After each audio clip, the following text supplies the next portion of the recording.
Retrouver la confiance en éradiquant la peur. Chères auditrices et chers auditeurs, bonjour ou bonsoir. Vous me connaissez sous le nom de Steph Code, auteur et conférencier dans le domaine du développement personnel. Je suis l'inventeur de la capacitologie, qui est l'art de révéler les capacités que possède chaque individu et leurs interactions sur les 4 plans humains, le plan physique, le plan émotionnel, le plan mental et le plan spirituel. Ce livre audio, que je vous mets en ligne gratuitement sur YouTube, a pour but de vous livrer des moyens, des techniques, des méthodes, pour que vous puissiez retrouver la confiance d'une manière sûre et durable, par la théorie et par la pratique. Mais qu'est-ce que la confiance ? La confiance. Le site Wikipédia donne une définition assez étrange, mais sympathique de la confiance. Il s'agit de la capacité d'accepter sa vulnérabilité potentielle sur la base de croyances optimistes sur les intentions ou les agissements d'autrui. Ceci veut dire que lorsque l'on accorde sa confiance, on juge de manière positive la façon dont nos agissements et notre état d'être vont être perçus par les personnes de notre environnement. Avoir confiance, c'est donc déjà avoir un état d'esprit positif dont pourra découler des agissements positifs. Être dans la confiance, c'est donc ne pas avoir peur. La peur est l'opposé de la confiance. Ne dit-on pas « aie confiance, n'aie pas peur ». Pour comprendre le phénomène de la confiance, il faut donc comprendre le phénomène de la peur. Vaincre durablement le sentiment de peur pourra donc faire émerger durablement le sentiment de confiance. Le titre de ce livre audio indique « éradiquer la peur ». Et éradiquer, ça veut dire arracher les racines. C'est aller au plus profond de la peur pour la supprimer définitivement. Il faut donc dans un premier temps comprendre ce qu'est la peur. La peur. Lors de mes conférences, lorsque j'aborde le chapitre sur la peur, sur la diapositive correspondante, j'écris le mot peur en énormes caractères. Vous savez pourquoi ? C'est pour que ça fasse peur. La peur est une sorte d'inquiétude, une anxiété, une angoisse, un certain stress, une crainte, voire même une panique, qui sont liées originellement à notre instinct de survie. En effet, notre cerveau reptilien est programmé de façon à générer de la peur en présence réelle ou potentielle de prédateurs. C'est un instinct purement animal de protection de sa personne. Lors d'un moment de peur, une hormone est générée, l'adrénaline. Ceci permet d'augmenter nos capacités physiques telles que la vue, l'ouïe ou la réactivité de nos réflexes musculaires pour fuir ou affronter le danger potentiel. C'est cependant bel et bien une émotion négative. Et cela s'explique. L'individu considère donc ce sentiment comme désagréable et comme pour tout sentiment désagréable, on essaiera au maximum de l'éviter et donc d'en éviter les causes. Si une cause a pour conséquence la peur, l'individu inscrira dans sa stratégie subconsciente de ne plus se retrouver dans les conditions qui ont causé cette peur. Si tu as peur des ours, tu évites de te retrouver en présence d'ours. Comprendre ce phénomène permet déjà de prendre du recul sur l'évaluation de la situation lors de ce moment de peur. La prochaine fois que vous vous retrouvez dans une situation de peur, essayez, si vous avez 5 secondes et que vous avez l'idée d'y penser, d'en analyser la cause profonde. Alors, de quelle peur parle-t-on ? Je vais vous lister un certain nombre de catégories de peurs possibles. Je vais commencer par les peurs physiques, vivantes, les phobies de certains animaux, par exemple les araignées, les serpents, les requins, les insectes, les souris, les ours, les chiens, etc. La peur des organismes invisibles, comme la peur des microbes ou la peur des virus. Plus globalement, la peur de la maladie, la peur du cancer, la peur de Alzheimer, la peur de la douleur, de la souffrance, la peur de se faire mal ou d'avoir mal. Plus généralement aussi, la peur de vieillir et la peur ultime de la mort. Il y a aussi les peurs des éléments extérieurs. La peur du vide, le vertige, avec la peur de l'avion, la peur des ascenseurs, ou la peur de l'eau, la peur du feu, la peur de se retrouver enterré, la peur du noir, la peur des fantômes, etc.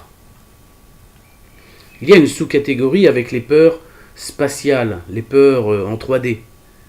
La peur de la foule, ce qu'on appelle l'agoraphobie, la peur des espaces confinés, la claustrophobie, la peur de conduire, la vitesse. Ensuite, il y a les peurs relationnelles, en rapport avec les autres, la peur des autres, la peur de l'étranger ou la peur des étrangers, la peur de se faire agresser, la paranoïa, la peur du rejet par les autres, la peur aussi de l'intimité, de gérer la relation avec un partenaire, et la peur de l'inconnu au sens large. On peut continuer avec la peur des objets, souvent très bizarres, la peur des poupées, la peur des clowns, la peur des lacets de chaussures. J'ai connu quelqu'un qui avait même la phobie des boutons de chemise. La liste est longue et il y a souvent un mot associé à chacune de ces phobies. Dans un autre registre, on peut aussi citer les peurs psychologiques, comme les peurs de manquer ou les peurs de perdre. La peur de perdre ce qu'on a, de se retrouver démuni. La peur de perdre quelqu'un, de se retrouver seul. La peur de perdre son emploi, de se retrouver au chômage. La peur de perdre son logement, de se retrouver à la rue. Ou la peur de perdre son argent, ou de manquer d'argent, de se retrouver pauvre. Pour finir cette liste, quelques autres peurs comportementales. La peur de s'exprimer en public, le trac, ou encore la peur de ne pas réussir, la peur globale de l'échec. Il est possible que vous vous soyez senti concerné lors de cette énumération de différentes catégories de peurs. En revanche, si aucune de ces peurs ne vous concerne, eh bien, bravo. On peut dire que vous avez déjà une grande confiance en vous. Mais je vous invite quand même à écouter la suite pour confirmer que vous êtes sur la bonne piste. Que les causes de ces peurs soient réelles, ou que ces peurs soient purement et complètement irrationnelles, ce n'est pas à nous de juger. Que la cause soit réelle ou non, la conséquence est une peur réelle. Nos grands-mères disaient « la peur n'évite pas le danger ». J'ai envie de dire que si, quand même un peu dans certains cas. Quand tu as le vertige sur une falaise par exemple, tu évites de te rapprocher à moins de 5 mètres du bord, tu évites ainsi le danger de tomber. Si tu as peur des ours, tu évites de rentrer dans la cage des ours, tu évites ainsi de te faire bouffer par les ours. Si tu as peur du noir, tu laisses la lumière allumée, ce qui permet d'éviter de ne pas voir le danger potentiel arriver. Penser que la peur n'évite pas le danger permet cependant d'accepter l'inéluctable, comme la peur de la vieillesse ou la peur de la mort. On va en plein dedans, tous, alors autant y aller avec joie. Tout le monde y passe, c'est la règle du jeu, affrontons-la. Alors comment faire pour surmonter la peur, pour dominer la peur? D'un autre côté, j'ai aussi envie de vous dire, non seulement la peur n'évite pas le danger, mais elle le provoque. C'est purement une des applications de la loi d'attraction. On attire ce qu'on émane. Et dans ce cas, on attire le danger par la peur. Prenons le cas d'un chien méchant en face de soi. Si on déclenche un sentiment de peur, le chien va le sentir. Et quand un agresseur potentiel sent la peur émanant de son adversaire ou de sa victime potentielle, ça lui donne un sentiment de puissance. Ça lui démontre qu'il peut attaquer, car l'issue du combat lui sera probablement favorable. Il en va de même dans les arts martiaux ou dans un combat de boxe où le jeu consiste justement à montrer qu'on est le plus fort, sans bien évidemment montrer la moindre peur. Écoutez pour ça la psychologie de Teddy Riner, notre champion de judo national, qui se mettait en condition absolue de gagnant, en se persuadant que la seule issue possible était pour lui de gagner, ce qui anéantissait complètement toute possibilité d'avoir peur au combat. Un autre exemple plus personnel. J'ai pratiqué il y a quelques années un art martial russe, le systema, en un seul mot, dont un des exercices qui s'appelle l'attaque zombie consiste à affronter seul un défilé d'adversaires arrivant en face de soi, un par un, en file indienne, tentant de nous porter un coup, puis retournant faire la queue derrière les autres, et ceci pendant 10-15 minutes.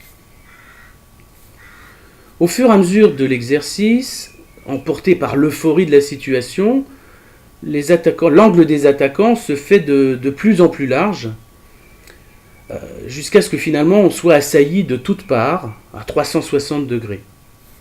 On s'en prend plein la gueule, mais le but est de jouer sur les pivots biomécaniques de son corps pour déjouer les coups finalement anarchiquement portés sans concertation.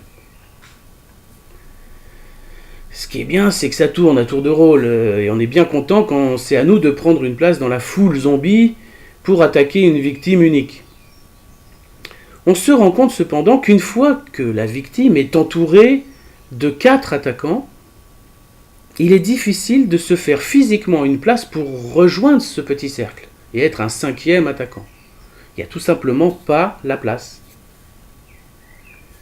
Cette anecdote permet de comprendre que si on peut facilement déjouer l'attaque de 4 personnes en close combat, qui est donc quasiment une limite maximum, on peut aisément, j'adore dire aisément, affronter l'idée de se retrouver en face d'une foule de 50 énergumènes surexcités. Ça donne une certaine confiance en soi, par la suppression de la peur. C'est un exemple de maîtrise d'une certaine forme de peur par le fait de la surmonter par l'entraînement. Une autre façon de diminuer sa peur, c'est de la pratiquer. Je vais prendre un autre exemple, c'est le vertige. Chez certaines personnes, ça se ressent physiquement. Bien que la situation qui cause le vertige ne soit pas forcément réelle, le simple fait, par exemple, à la télé, de regarder d'un étage élevé d'un immeuble, ça peut déclencher ce sentiment de vertige, avec cette douleur qui se ressent comme un picotement dans les jambes et dans le bas des reins. Sentiment désagréable, mais finalement amusant, puisque automatique, immédiat, et s'arrêtant immédiatement aussi dès la cause éclipsée. La peur de l'avion est assez similaire. Au décollage, c'est là où les gens sont le plus en mode panique. De toute façon, on ne peut rien y faire.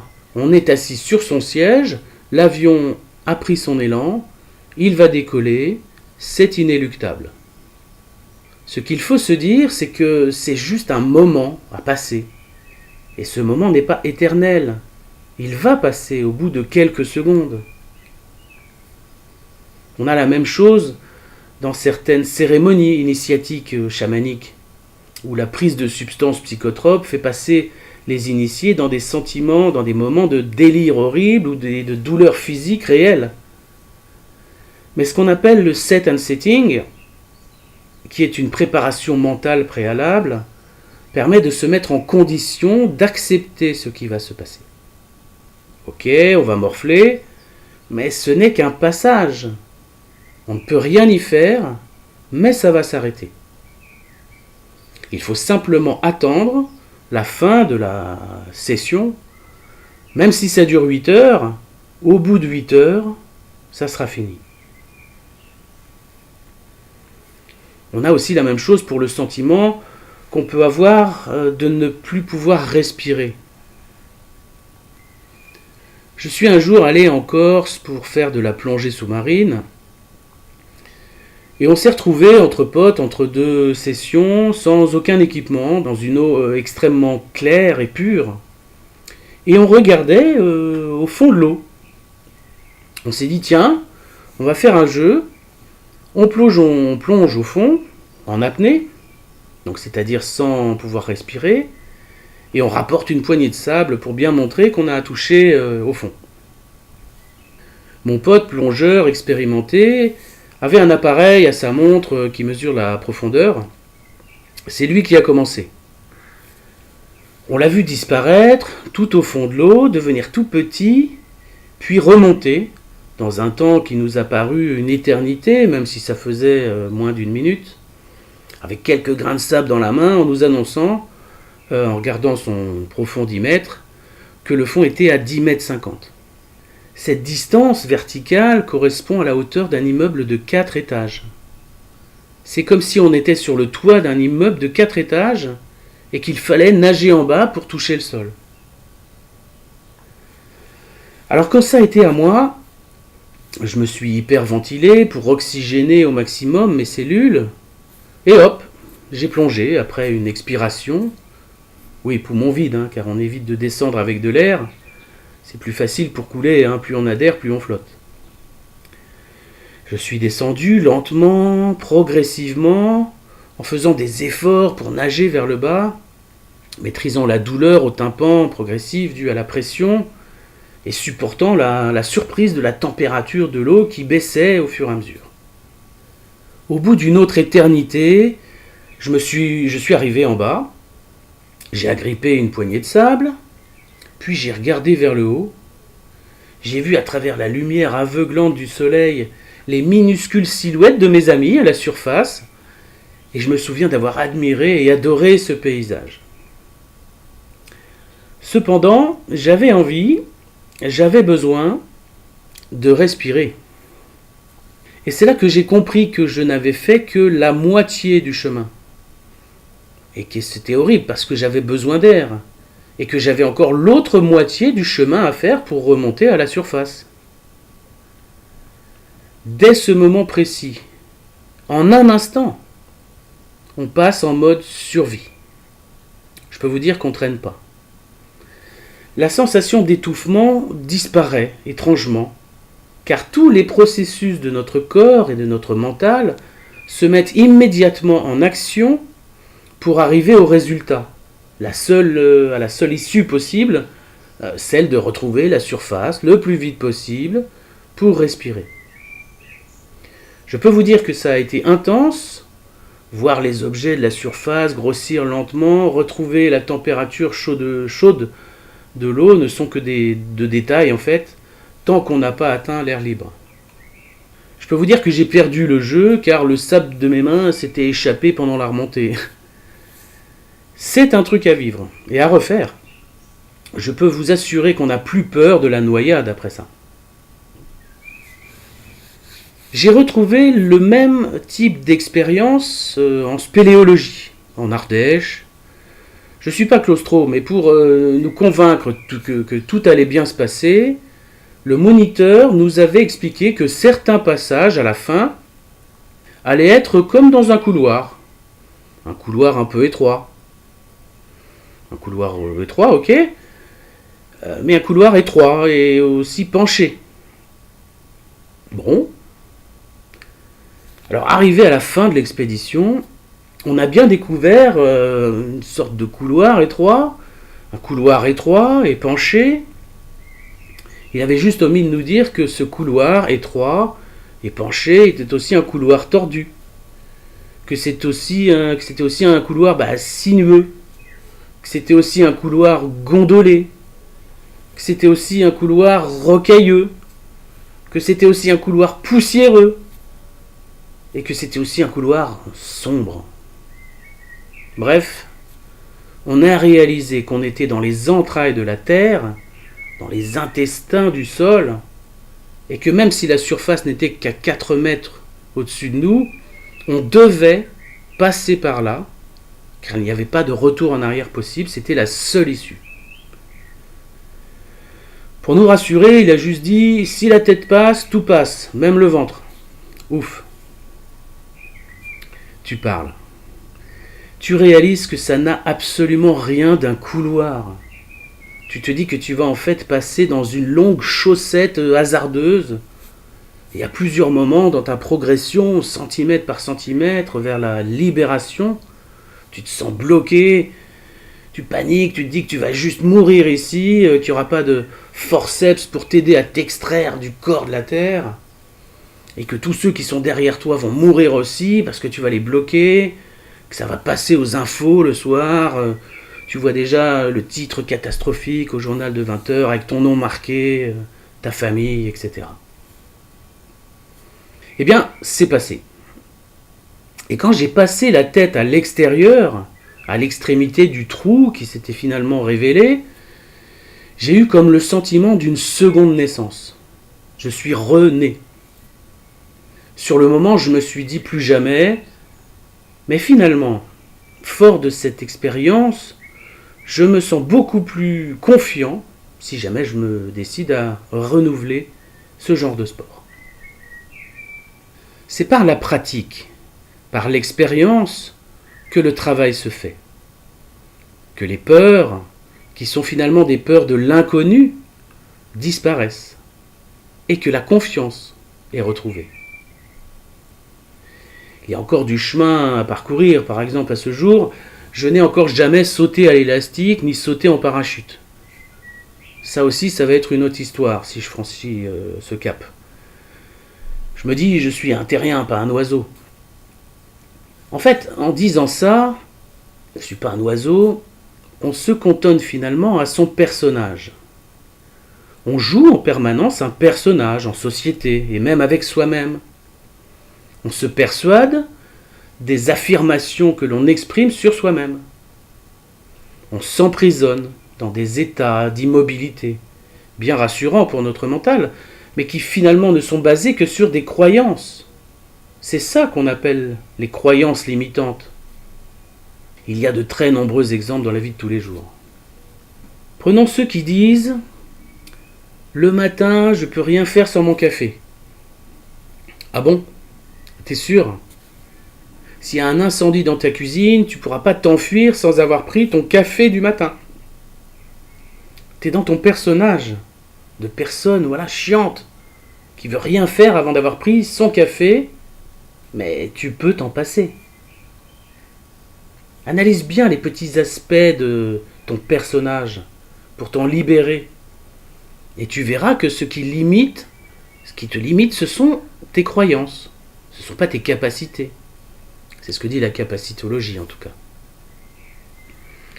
Alors vous pourriez me dire, oui, mais j'ai vraiment des peurs qui se ressentent physiquement dans le corps. Alors je vais prendre un autre exemple. Avant, j'adorais voir des vidéos de chutes, de gens qui tombent, des fails divers et variés. Il y a plein d'émissions qui font des compiles de ça, des bêtisiers ou sur Internet. Mais maintenant, à chaque fois que je vois quelqu'un se vautrer lamentablement en vélo, en skateboard, etc., je détourne les yeux. Parce que ça me fait mal, au fondement. Je détourne les yeux en disant « Non, je ne veux pas voir ça. » Parce que ça me fait mal physiquement. Mais le simple fait de jouer avec ça, de s'entraîner finalement à ressentir ce sentiment de malaise, permet de se familiariser avec. Plus on étudie, plus on ressent, plus on pratique cette émotion, plus elle est connue, plus elle est banale, plus elle est anodine. On supprime l'inconnu, on l'adopte. L'effet négatif s'atténue avec le temps. On a moins d'appréhension, on en a moins peur, on dédramatise.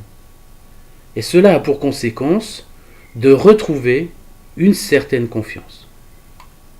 C'est par ce moyen psychologique, par la prise de conscience, ou même par des moyens qui s'adressent à l'inconscient, comme l'hypnose bien entendu, que se guérissent les phobies.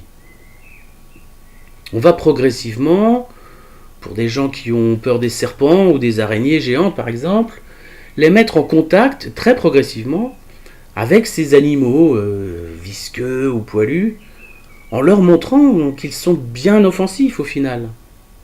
Bien évidemment ceux qui ne sont pas venimeux bien sûr. Après il y a une question de maîtrise de soi. Une guêpe par exemple qui vole autour de vous pendant un apéro l'été en terrasse peut vous faire violemment bondir de votre siège pour vous échapper d'une éventuelle piqûre. Il faut là encore comprendre que la peur est justement nocive. Car c'est dans ces moments d'excitation qu'on diffuse des phéromones qui sont perçus par l'insecte comme un danger. Et c'est à ce moment qu'il peut se mettre à vous attaquer. Restez immobile. La guêpe sera tranquillement à côté de vous. Elle ne vous en veut pas, elle n'a rien contre vous. Elle fait sa vie, et vous êtes là en même temps qu'elle. Ça va bien se passer. Il est intéressant de noter que la psychologie a démontré que le fait de surmonter une peur une fois permet de la faire disparaître complètement et durablement. C'est déjà un bon point. Un autre point intéressant, démontré scientifiquement, c'est que la diminution de la peur peut être causée par la génération d'une autre hormone, l'ocytocine, justement sécrétée par des états de plaisir, de jouissance et de confiance. Alors, on peut parler aussi des peurs complètement étranges, j'ai cité les poupées ou les clowns.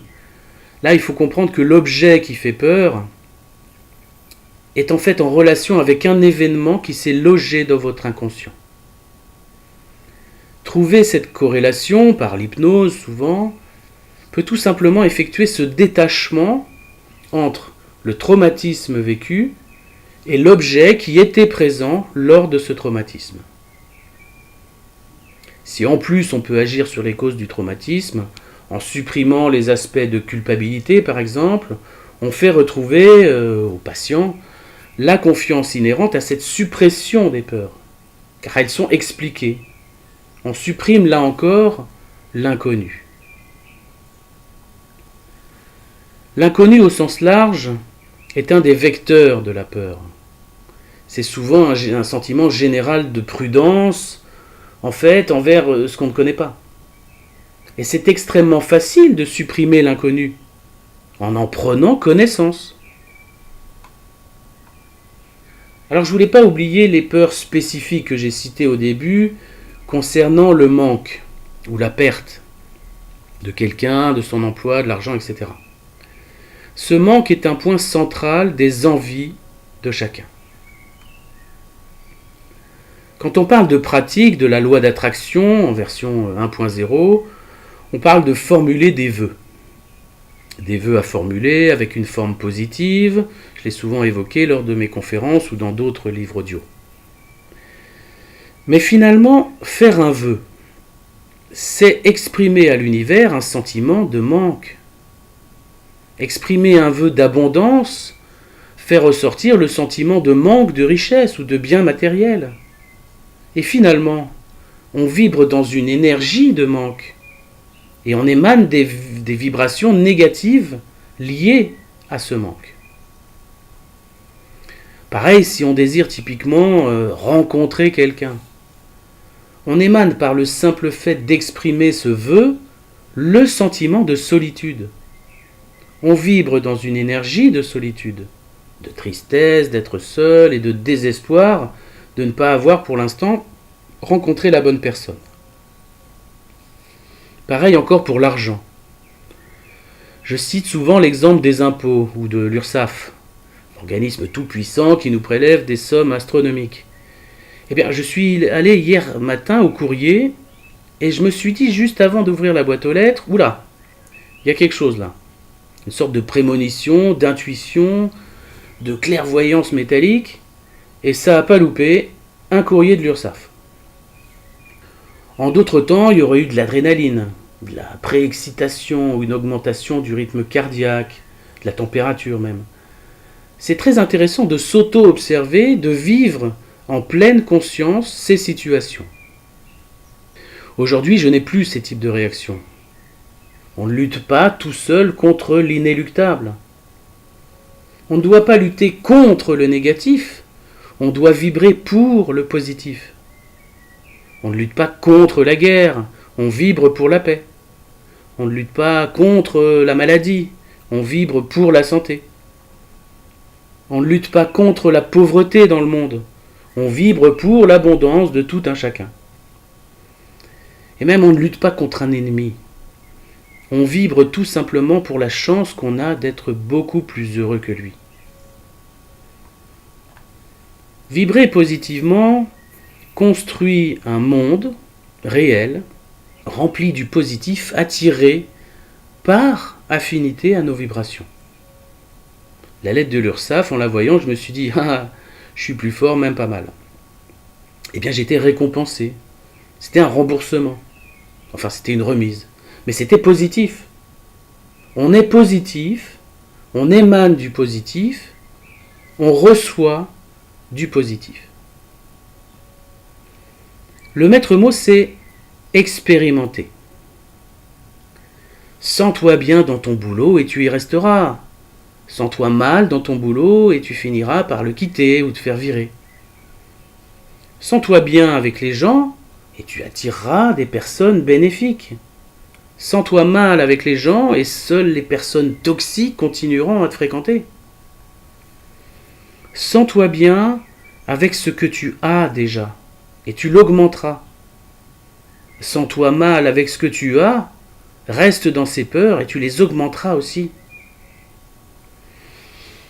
Les lois de l'univers fonctionnent, que ce soit positif ou négatif, et qu'on en soit conscient ou non. C'est mathématique, c'est de la logique pure. Si tu as peur des autres, ils vibreront négativement envers toi. Si tu as peur d'être rejeté, il y a de fortes probabilités que tu le sois. Tony Robbins, le grand coach international dans le développement personnel, explique cela très bien en indiquant que les riches sont de plus en plus riches et les pauvres sont de plus en plus pauvres. Car c'est un cercle vicieux ou vertueux. On a des résultats parce qu'on a la confiance, et on a la confiance parce qu'on a des résultats. Pour finir et résumer quelques points clés essentiels qui font l'objet de ma conférence sur les portes du temple, d'abord, au niveau de l'esprit, ayez cette prise de conscience de ce fonctionnement. Et j'espère que ce livre audio y a contribué. Adoptez un état d'esprit en adéquation avec vos aspirations et soyez convaincus de manière déterminée. Ensuite, mentalement, sachez que vous avez le choix, le libre arbitre, de faire ou ne pas faire, de suivre ou de ne pas suivre le bon chemin. Mais ne vous limitez pas. Ayez cette ambition illimitée qui vous montrera des résultats proportionnels à vos attentes. Modélisez précisément ce vers quoi vous voulez aller. Émotionnellement, ayez un alignement positif, c'est-à-dire soyez en accord, aligné avec ce que vous avez décidé. Ne vous découragez pas, ayez une motivation engagée sur ce chemin d'éveil et vivez le moment présent, la confiance suivra. En dernier point, dans le concret, physiquement, matériellement, dans les faits, mettez en application ce que vous avez appris. Ayez l'attitude d'exemplaire qui fera de vous un être rempli de confiance. Merci.